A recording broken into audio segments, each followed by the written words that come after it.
When it comes to My Dress Up Darling, the writing of this anime is just so good.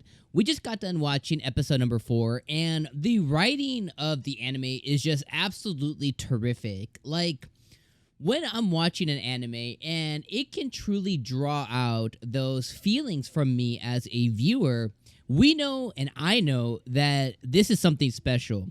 If you guys have ever been following the channel or if you've seen any of my reviews in the past, then you know that one of the things I hate is the self-loathing character.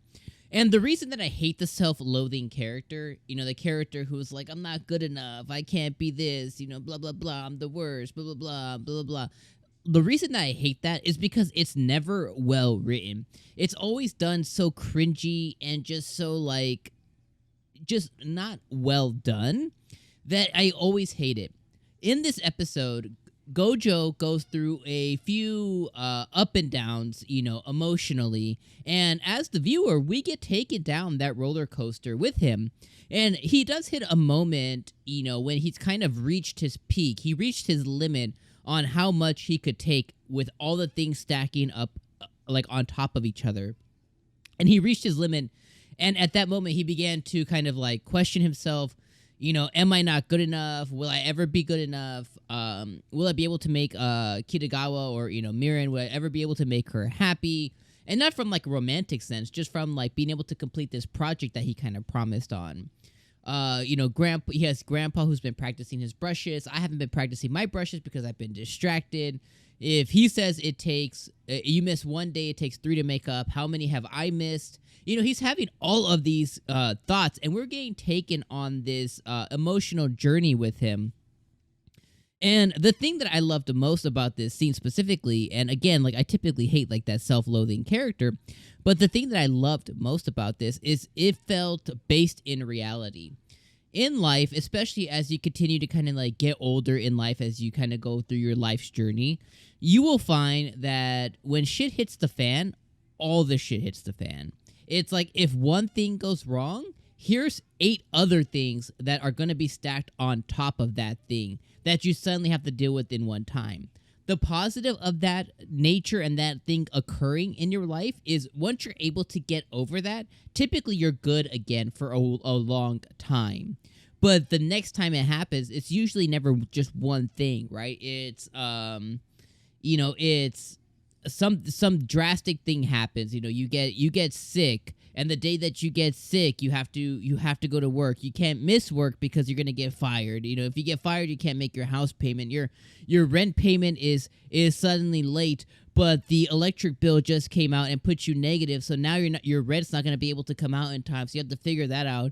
You have this other thing, calling you or whatever, and then suddenly, something happens to your dog and you gotta take it to the vet.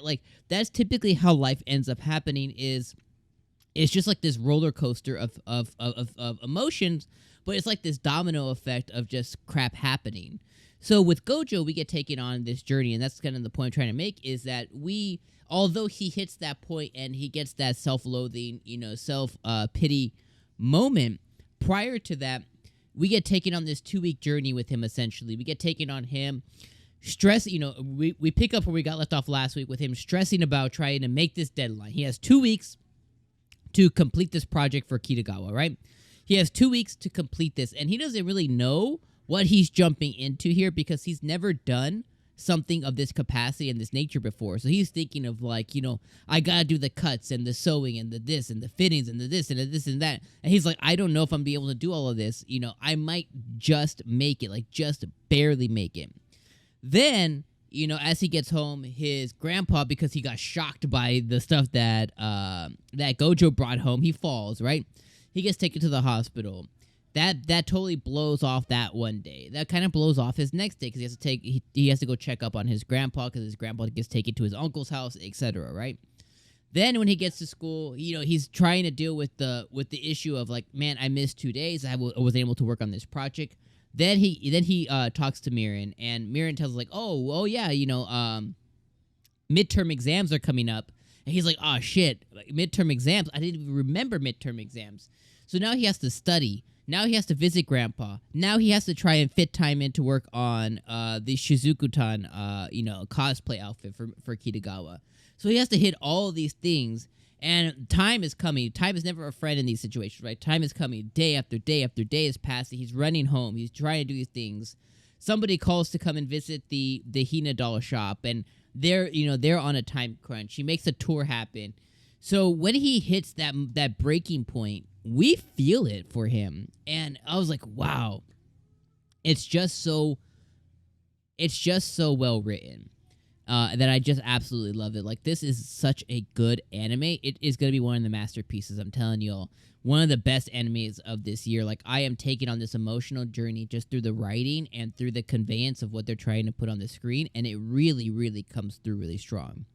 Then we get taken through the last third of the episode, and, he pushes through that moment, right? So he has that break. He breaks through the wall because he remembers Kitagawa's smile, and the reasons that his grandpa would push himself to that next level was because of the people that would appreciate that. So he pushes himself. He finishes the work. He tells Kitagawa that he's done. She comes over and she hits her breaking point because she sees that, homeboy's a mess. He's got bags. He hasn't been able to sleep. He's stressed. She sees the house is torn. It's gone to shit. She breaks down and she's like, I didn't realize that I was pushing him to this point. So she cries, she gets emotional, and he was like, it's okay, we had you're going to be able to go to your event today. I was able to finish in time. It was all worth it in the end. And then she breaks down even further because she was like, oh, no, I could go to any event. Like, there's tons of events. And, he was, like, immediately demoralized at that point because he was like, oh, my God, I thought I had to finish by today. But then he has relief knowing that he's not going to have to work on it anymore and that he still has time. They share a beautiful scene. And then the thing that happens, right?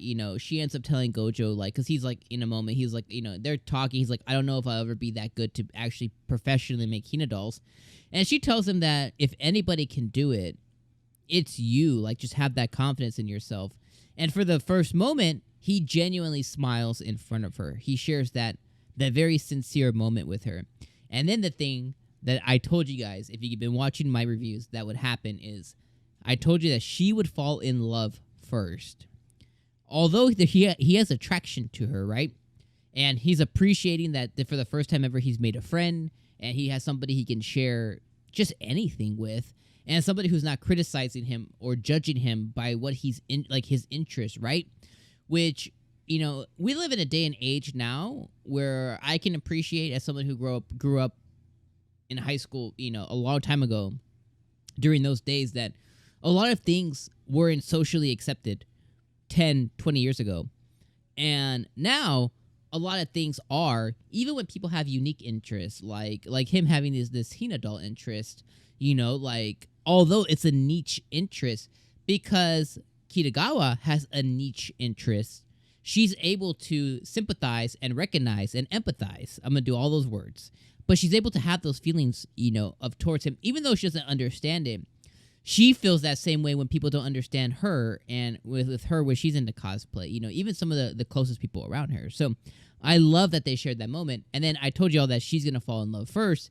So she sees him genuinely smile, and she has that glisten in her eye. And that was the moment that I think it was recognized for her that she might see him in a certain way. And I'm going to love to see that explored further as the anime continues and as their relationship grows. It's going to be amazing to see.